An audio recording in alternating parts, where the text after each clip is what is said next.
உதயநிதி ஸ்டாலின் அவர்கள், முதலமைச்சர் விஜய் அவர்கள், வாவ் என்னையா இது, சட்டமன்றத்தில் இவ்வளோ பெரிய காரசாரமான விவாதம் நடக்க போகுதான்னு கேட்டால் அதெல்லாம் கிடையாது.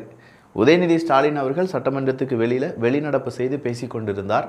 சட்டமன்றத்துக்குள்ள விஜய் அவர்கள் என்னெல்லாம் பேசணுமோ, மக்களுக்கு என்னெல்லாம் தெரியணுமோ அதை சொல்லி கொண்டிருந்தார். இரண்டு பேரும் என்ன சொன்னாங்க, அதுலேயும் குறிப்பாக சட்டமன்றத்துக்கான விஜய் அவர்களுடைய ஸ்பீச்சை பற்றி தமிழ் பட்சத்தில் டீட்டெயில்டு காணொலி பதிவு பண்ணியிருக்கோம். ஆனால் அதன் பிறகு என்ன நடந்துச்சு அப்படிங்கிறதுலாம் அதிகமான பேருக்கு தெரியாது பார்த்தீங்களா. அதை தான் இந்த ஒரு பதிவில் அப்படியே கவர் பண்ண போகிறோம். இது தமிழ் பொக்கிஷம் வழங்கும் ஆழமான அரசியல் சதுரங்கம்.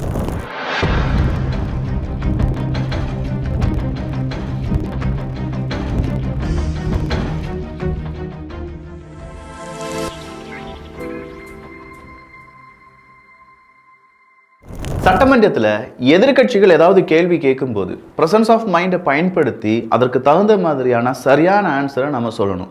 இதே மாதிரி தான் நம்முடைய வாழ்க்கையிலையும் நம்முடைய ஜாப் லொக்கேஷன்லையும் திடீர்னு ஒரு மேனேஜர் அன்எக்ஸ்பெக்டடாக வந்து சில கேள்விகள் கேட்குறாங்க அப்படின்னா அதை சரியான ஆங்கிலத்தை பயன்படுத்தி சரியான ஐடியாவை நம்ம சொல்லி புரிய வச்சா மட்டும்தான் ஜாப் அப்ரைஸ்லேருந்து அடுத்த கட்ட வளர்ச்சி அப்படிங்கிறது கிடைக்கும். ஸோ ஆங்கிலத்தில் தடுமாறாமல் உங்களுடைய ஃப்ளூயன்சியை அதிகப்படுத்துவதற்காகத்தான் இந்த கோர்ஸ் அப்படிங்கிறத கொடுத்துருக்காங்க. நிறைய பேருக்கு முன்னாடி பேப்பரில் எழுதி கொடுத்து அதை வாசிக்க சொன்னால் ஈஸியாக வாசிச்சிருவாங்க. திடீர்னு ஒரு கேள்வியை கேட்டு இல்லை உடனடியாக நீ பேசணும் அப்படின்னு சொல்லும்போது, அதுவும் ஆங்கிலத்தில் பேசணும்னு சொல்லும்போது வார்த்தை இங்கே வரும், அதுக்கு மேலே வராது. இந்த ரியல் டைம் ப்ராப்ளத்தை சால்வ் பண்ணுறதுக்கு தான் நம்முடைய வீடியோ ஸ்பான்சர் சூப்பர்னோவா ஏஐ டைரக்டாக உங்களுக்கு டைனாமிக் ஸ்பீக்கிங் ப்ராக்டிஸை தராங்க. 1000க்கும் அதிகமான இங்கிலீஷ் ஸ்பீக்கிங் ஆக்டிவிட்டிஸ் அப்படிங்கிறத ப்ரொவைட் பண்ணுறாங்க. கிராமர் ரூல்ஸ் எல்லாமே உங்களுக்கு புக்ஸாக தராமல் அதை ரியல் டைம் ஸ்பீக்கிங் ஆக்டிவிட்டிஸ் வழியாக உங்களுக்கு புரிய வச்சு அதன் வழியாக உங்களுடைய ஆங்கிலத்தை அடுத்த கட்டத்துக்கு கொண்டு போவாங்க. எந்த ஃபிக்ஸ் டைமும் கிடையாது. 24 மணி நேரமும் உங்களுக்கு கம்ஃபர்ட் ஜோனில் உங்கள் டைம் எப்போ ஃப்ரீயாக இருக்கீங்களோ அப்போ நீங்கள் இந்த ஏஐ டீச்சர் கூட பேசி ப்ராக்டிஸ் பண்ணலாம். நீங்கள் சொல்லக்கூடிய ஒவ்வொரு சென்டென்ஸையும் ஏஐ ஸ்பாட்லேயே உங்களுக்கு தமிழ் வழியாகவே கரெக்ஷன் கொடுத்து உங்களுக்கு கைட் பண்ணும். ஜஸ்ட் 30 days, ஒவ்வொரு நாளும் 30 minutes அட்லீஸ்ட் நீங்கள் இந்த ஸ்பீக்கிங் ஆக்டிவிட்டிஸ் அப்படிங்கிறத கண்டினியூ பண்ணீங்கன்னா உங்களுடைய ஆங்கிலம் அடுத்த கட்டத்துக்கு முன்னேறுவதை நீங்களே பார்க்க முடியும். அது மட்டும் இல்லாமல் கோர்ஸில் உங்களை சப்போர்ட் பண்ணுறதுக்கு ஒரு ஹேபிட் மென்டார் அப்படிங்கிறவங்களையும் ப்ரொவைட் பண்ணுறாங்க. இனி வெறுமனே யூடியூப் வீடியோஸ், வாட்ஸ்அப்பில் வரக்கூடிய PDF, கூகுள் ஜெமினி இப்படின்னு சொல்லி இங்கிலீஷை வேடிக்கை மட்டுமே பார்க்காம ப்ராக்டிக்கலாக பேசி ஸ்மார்ட்டாக ஆங்கிலத்தை கற்றுக்கிறதுக்கு சூப்பர்னோவா ஏஐக்கான லிங்க் கீழே டிஸ்கிரிப்ஷனில் இருக்குது. அப் டு 75% வரை டிஸ்கவுண்ட் கிடைக்க வாய்ப்புகள் இருக்குது. வேணுங்கிறவங்க பயன்படுத்திக்கோங்க. உதயநிதி ஸ்டாலின் அவர்கள் இன்னைக்கு வந்து சொல்கிறாரு, நீங்கள் சட்டசபை வந்து முடிஞ்சு போச்சுன்னு சொன்ன பிறகு நாங்கள் வீட்டுக்கு போனோம். வீட்டில் போய் உட்காந்து அப்போ டிவியை போட்டு பார்த்தா அங்கே ஒரு அமைச்சர் எங்கள் கேள்விக்கு பதில் சொல்லிட்டு இருக்காரு. அவங்க பேசுகிறதெல்லாம் நாங்கள் கேட்டுக்கிட்டே இருக்கணுமா அப்படின்னு சொல்லி ஒரு கேள்வியை கேட்குறாரு. ஆனால் உண்மையிலேயே பாலிமர் நியூஸை நம்ம பாராட்டி தான் ஆகணும். அந்த இடத்துல அந்த உதயநிதி ஸ்டாலின் அவர்கள் எப்போது கிளம்பி போனார், அப்போது ராஜ்மோகன் அவர்கள், அமைச்சர் ராஜ்மோகன் அவர்கள் என்ன பேசி கொண்டிருந்தார், அது எத்தனாவது செகண்டில் உதயநிதி அவர்கள் கிளம்பி போகிறாங்க அப்படிங்கிறது எல்லாத்தையுமே சும்மா அக்கு வேற ஆணி வேற போட்டுட்டாங்க. இதை மக்கள் எல்லாரும் பார்த்த பிறகு, என்ன உதயநிதி சார் அவர்களே, நீங்களே இப்படிலாம் பொய் சொல்லலாமா, அவர் பேசிகிட்டு இருக்கும்போது தானே நீங்கள் வெளியில் போயிருக்கீங்க, அப்படி இருந்தும் மக்களை முட்டாளாக நினைக்கிறீங்களா இப்படின்னு சொல்கிற பல கேள்விகளை அது உருவாக்கி இருக்கிறது. அதுக்கான ஆதார வீடியோ இதோ. சட்டசபையில் மாண்புமிகு எதிர்கட்சி தலைவர் வந்து ஒரு ஒன் லைனில் குற்றச்சாட்டை வச்சுட்டு கிளம்பி ஓடிட்டாங்க. எங்க உண்மை வந்து அவங்க சொன்னதெல்லாம் பொய்ன்னு தெரிஞ்சிருமோன்னு எல்லாரும் எந்திரிச்சு கிளம்பி போயிட்டாங்க. இந்த ஆதார வீடியோ பார்த்த பிறகு உதயநிதி ஸ்டாலின் அவர்கள் என்ன சொல்ல போகிறார் அப்படிங்கிறது தெரியல. ஆனால் அதன் பிறகு இன்னைக்கு ஒரு குட்டி கதை அப்படிங்கிறது சொல்லப்பட்டது.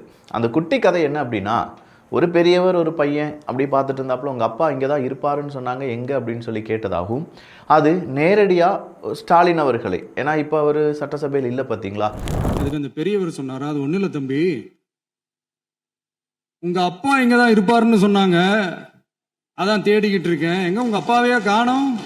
அவர் குளத்தூரில் தோற்கடிக்கப்பட்டு விட்டார்ல, அதை மையப்படுத்தி தான் முதல்வர் விஜய் அவர்கள் அப்படி சொன்னாங்க அப்படின்னு சொன்ன உடனே திமுகவும் திமுகவினுடைய ஐடி விங்கும் என்ன செஞ்சிட்டாங்கன்னா, கணவனை தேடும் ஒரு மனைவி இருக்காங்க அப்படின்னு சொல்லி ஒரு பதிவெல்லாம் தூக்கி போட்டுட்டாங்க. அதாவது தெரியும்ல, முதல்வர் விஜய் அவர்களுக்கும் சங்கீதா அவர்களுக்கும் விவாகரத்துக்கான அந்த வழக்கு நடந்துட்டு இருக்கு அப்படின்னு சொல்லி அதை மையப்படுத்தி அவங்க அப்படி ஒரு ட்வீட்டை போட்டு விட்டாங்க. ஸோ இந்த ட்வீட்டை போட்டதோடு மட்டும் இல்லாமல் இப்போ விர்ச்சுவல் வாரியர்ஸையும் நோண்டி விட்டாங்க. இப்படி ஒரு தலைவர் உங்களுக்கு தேவையா அப்படின்னு சொல்லி விர்ச்சுவல் வாரியர்ஸ் என்ன செஞ்சிட்டாங்க, உங்கள் கோபாலபுரம் கதை, துபாய் கதை, கார் ரேஸ் கதை, என் கதை, ஊழல் கதை, இன்ஸ்டால மிட்நைட் நடிகை தேடின கதை, மற்றும் இன்ன பிற கதைகள் தெரிந்ததினால் தான் மக்கள் உங்களை கூப்பில் வைத்திருக்கிறார்கள், இன்னும் அடங்கலையா ஐயா அப்படின்னு சொல்லி கேட்டிருக்காங்க. இதில் சில கதைகள் எனக்கு தெரியும், ஆனால் பல கதைகள் எனக்கு தெரியாமல் இருந்திருக்கேப்பா. அரசியல் படிக்கணும், இதெல்லாம் படித்தாதான் ஃபுல்லாக அரசியல் படிக்க முடியும் போல். துபாய் கதை ஓரளவுக்கு தெரியும், கார் ரேஸ் கதை எல்லாருக்குமே தெரியும், என் கதை என்ன, ஊழல் கதை தெரியும், இன்ஸ்டாவில் மிட் நைட் நடிகை தேடின கதை என்னமோ பெரிய இடத்து சமாச்சாரம் போல், நாம் அதை விட்டுடலாம். அடுத்ததா ராசா அவர்கள் பேசினது தான். வெக்கமா இல்லை? என்ன பார்த்தில்லங்க, அவர் இவ்வளோ நாள் திமுகவுடன் கூட்டணி வைத்திருந்த கட்சிகளை பார்த்து வெக்கமா இல்லை? அமைச்சர் பதவி தாராங்கன்னு சொன்னால் நீங்களும் வாங்கிக்கிட்டீங்க, கொடுத்து அவங்களுக்கும் வெக்கம் கிடையாது, வாங்கின இவங்களுக்கும் வெக்கம் கிடையாது, வெக்கமில்லாமல் ஆட்சி நடத்திட்டு இருக்கீங்களே அப்படின்னு சொல்லி ஒட்டுமொத்தமாக விடுதலை சிறுத்தை கட்சி, IUML கட்சி, கம்யூனிஸ்டுகள் கட்சி, இப்படி எல்லா கட்சிகளையுமே வெக்கங்கெட்ட கட்சிகள் அப்படின்னு சொல்லி திட்டியிருக்காரு ராசா. இந்த ராசா அவர்கள் இப்படி பேசுபவர் கிடையாது அப்படின்னு கேட்டால், இல்லை சார், இந்த கூட்டணி கட்சிகளை திட்டுவதற்காகவே அவரை வளர்த்து விட்டுருக்காங்க. மெயின் கட்சிகளை அவர் அட்டாக் பண்ண மாட்டார். விடுதலை சிறுத்தை கட்சி, கம்யூனிஸ்ட் கட்சி, அதுவும் திருமாவளவன் அவர்களும் ரொம்ப பெரிய அளவில் அட்டாக் பண்ணுவார். அது கவிதையெல்லாம் போட்டு பயங்கரமாக அட்டாக் பண்ணுவார். இதனாலேயே ராசா அவர்களை எதிர்த்து விடுதலை சிறுத்தை கட்சியை சார்ந்தவங்கள் பெரிய ஒரு போராட்டம்லாம் நடத்தினாங்க என்பது குறிப்பிடத்தக்கது, சமீப காலத்தில் நடந்த இந்த விஷயம். ஸோ இதெல்லாம் பார்க்கும்போது அப்போ உங்கள் கூட இருக்கிற வரைக்கும் தான் நல்லவங்க, உங்களை விட்டு விலகி போயிட்டா அம்புட்டு தான். அவங்க எல்லாம் வெக்கம் கெட்டவங்க, மானம் கெட்டவங்க, ரோசம் கெட்டவங்க, வாழ தகுதியற்றவர்கள் அப்படின்னு சொல்கிற அளவுக்கு இவங்களுடைய விமர்சனம் இருக்கும் என்பதில் மாற்றுக்கருத்து கிடையாது. மடியில் கனம் இல்லை, வழியில் பயம் இல்லை. இந்த வார்த்தையை சொன்னது யார் தெரியுமா? வேறு யாருமே இல்லை, முன்னாள் அமைச்சர் சேகர் பாபு அவர்கள். இது நெருக்கடி காலத்திற்கே அஞ்சாத இயக்கம். இது போன்ற உருட்டல் மட்டலுக்கெல்லாம் பயப்படுவோமா? மடியிலே கனம் இல்லை, வழியிலே பயம் இல்லை. சேகர் பாபு அவர்கள் அப்படின்னு சொன்னோன்னே அறநிலைத்துறை தான் நம்ம ஞாபகத்துக்கு வரும். ஆனால் அதையும் தாண்டி CMDனுடைய அமைச்சர்லாம் இருந்திருக்காருன்னு வச்சுக்கோங்களேன். அப்போ இந்த சேகர் பாபு அப்படிங்கிறவர் குன்னூர் கோவிலில் ஒரு 2-3 நாள் உட்காந்து எல்லா கோயிலுக்கும் போயிருக்கார். போன இடத்துல அவருக்கு ஒரு பெரிய பிரச்சனை. அவருடைய காரை எங்கேயும் பார்க் பண்ண முடியல. இதே மாதிரி நிறைய பேருடைய காரை பார்க் பண்ண முடியலை. கார் பார்க்கிங் உருவாக்கிட்டோம்னா அந்த காரை பார்க் பண்ணுறதுக்காக கோயிலில் நிறைய பேர் வருவாங்க. அப்படி ஒரு மல்டி லெவல் கார் பார்க்கிங் குன்னூரில் இருக்கக்கூடிய அந்த விநாயகர் கோயிலை கட்டி விட்டுட்டோம்னா அதுக்கு ஒரு கமிஷன்லாம் கிடையாது. அப்போ அது ஒரு சமயம் அப்படி ஓடிடும், நிறைய பேர் வருவாங்க அப்படின்னு நினச்சிருப்பாரோ என்னவோ. இன்றைக்கி அறநிலைத்துறை சார்பாக அந்த குன்னூரில் ஏற்பட இருந்த மல்டி லெவல் கார் பார்க்கிங் அப்படிங்கிறதுக்கான அக்ரிமெண்ட் ரத்து செய்யப்பட்டிருப்பதாகவும் அந்த வேலைகள் எல்லாமே இப்போது நிறுத்தப்பட்டிருப்பதாகவும் செய்திகள் வெளியானது. இதற்கான விவரத்தை நேத்தே புதிய அறநிலைத்துறை அமைச்சர் ரமேஷ் அவர்கள் குறிப்பிட்டிருந்தார் என்பதும் குறிப்பிடத்தக்கது. ஸோ இந்த இடத்துல சார் நீங்கள்லாம் செய்கிறது தப்பு தானே, இப்படிலாம் செஞ்சுட்டே இருந்தால் மக்கள் எல்லாத்தையும் பார்த்துட்ருக்காங்க அப்படின்னு சொல்லி முதல்வர் விஜய் அவர்கள் பேசினதும், நிறைய அறநிலைத்துறையிலேருந்து நிறைய இடத்துல ஊழல் நடந்திருக்கு, அதெல்லாம் ஒவ்வொன்றா நாங்கள் வெளியில் எடுக்க போகிறோம், மக்கள் பணத்தை தொடமாட்டோம், விடமாட்டோம், தொட்டாலும் விடமாட்டோம், தொட்டவர்களையும் விடமாட்டோம் அப்படின்னு சொல்லியிருந்தார் பார்த்தீங்களா. அந்த அடிப்படையில் ஏகப்பட்ட பேருக்கு எதிராக பஞ்சாயத்துகள் அப்படிங்கிறது வர காத்திருக்கு.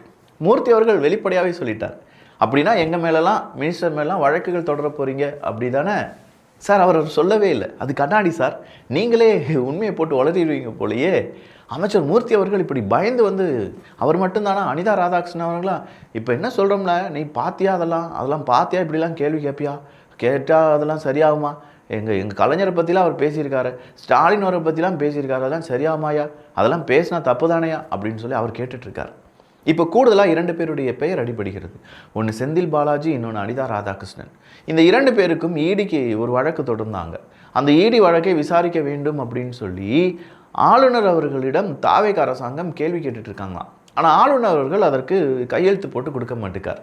அப்போ ஆளுநர் அப்படின்னு சொல்லும்போது பிஜேபிக்கும் திமுகக்கும் அண்டர் கிரவுண்ட் டீலிங் ஏதாவது இருக்கா? ஆளுநர் அவர்கள் யாருக்கான அனுமதிக்காக வெயிட் பண்ணிட்டு இருக்காங்க, சீக்கிரமாக அதெல்லாம் கொடுத்து விடுங்கப்பா, அவங்க மேலே விசாரணை நடக்கட்டும் அப்படின்னு சொல்லி தாவேகா இதை கேள்வியாக கேட்குறாங்க.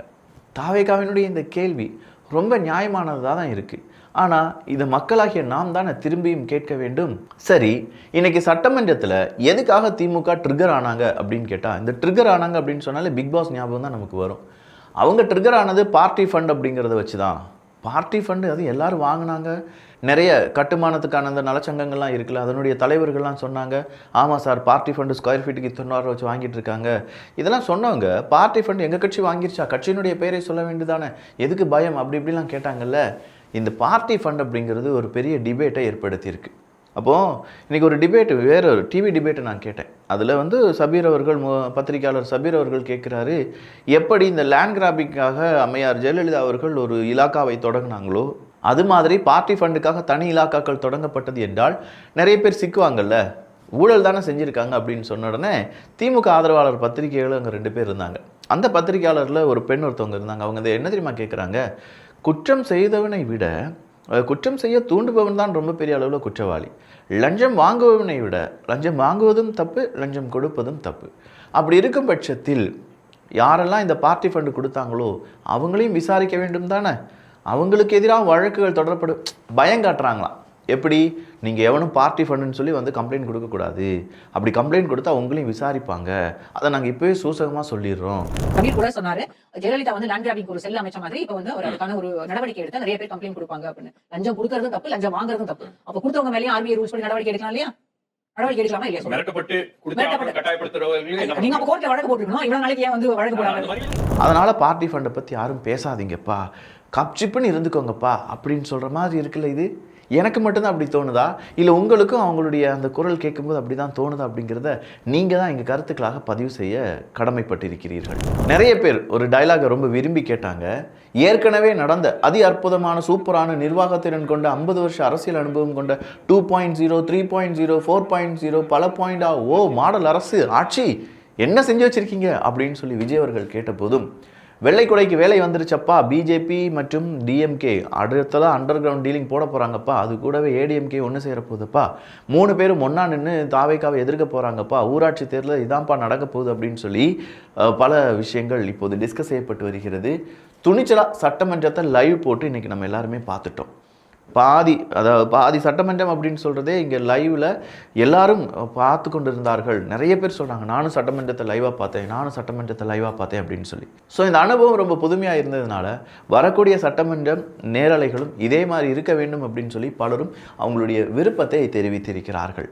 சரிப்பா, இந்த இடத்துல காணவில்லை அப்படின்னு சொல்லி ஸ்டாலின் அவர்களை கேட்டது, அதாவது சட்டசபைக்குள் காணவில்லை அப்படின்னு சொல்லி ஸ்டாலின் அவர்களை கேட்டது விஜய் அவர்களுடைய அநாகரிக அரசியல் தானே அப்படின்னு சொல்லி கேட்குறாங்க. அதுக்கு இன்னும் கொஞ்சம் பேர் அப்பா அரசியலில் இருக்கார். யார் அப்பானா வேறு யாருன்னுங்க, அதாங்க ஸ்டாலின் அவர்கள். மனைவியும் குழந்தைகளும் அரசியலில் இருக்கிறார்களா? அரசியலில் இருப்பவர்களை பற்றி பேச சொன்னால் தனிமனித தாக்குதல், இதனால் தான் தேர்தலில் 25,000 கோடி செலவு செய்து மக்கள் உங்களை தூக்கி எறிந்திருக்கிறார்கள். மீண்டும் மீண்டும் நீங்கள் தனிமனித தாக்குதல் நடத்தினால் இப்படித்தான் கேட்பார்கள் அப்படின்னு சொல்லியிருக்காங்க. உண்மையிலேயே தாவேக்காக ஓட்டு போட்டவங்கலாம் முட்டா பயிலுக, அறிவில்லாதவங்க, மனசாட்சி இல்லாதவங்க, இந்த வார்த்தையெல்லாம் சொன்னது திமுக காரங்க தான். இதே மாதிரி மீண்டும் மீண்டும் தனிமனித தாக்குதல்லாம் தான் அதிகமாக நீங்கள் ஈடுபட்டு இருக்கீங்களே தவிர மக்களுக்காக என்ன யோசிச்சுட்டு இருக்கீங்க அப்படிங்கிற கேள்வியை எல்லாரும் கேட்க ஆரம்பிச்சிட்டாங்கப்பா. பார்க்கலாம் அடுத்ததான் என்ன நடக்குது அப்படின்னு சொல்லி. நான் முதலே சொன்ன மாதிரி சூப்பர்னோவா ஏஐனுடைய அந்த லிங்க் கீழே டிஸ்கிரிப்ஷனில் இருக்குது. அப் டு 75% வரை டிஸ்கவுண்ட் கிடைக்க வாய்ப்புகள் இருக்குது. வேணுங்கிறவங்க பயன்படுத்திக்கோங்க. ஸோ இந்த ஒரு காணொலி பற்றி உங்களுடைய கருத்துக்கள் இங்கே வரவேற்கப்படுகின்றன. எல்லோரும் அரசியல் சதுரங்கத்தில் இணைந்திருங்கள். நல்லதை பகிர்ந்து நல்ல சமுதாயத்தை உருவாக்குவோம். நன்றி, வணக்கம்.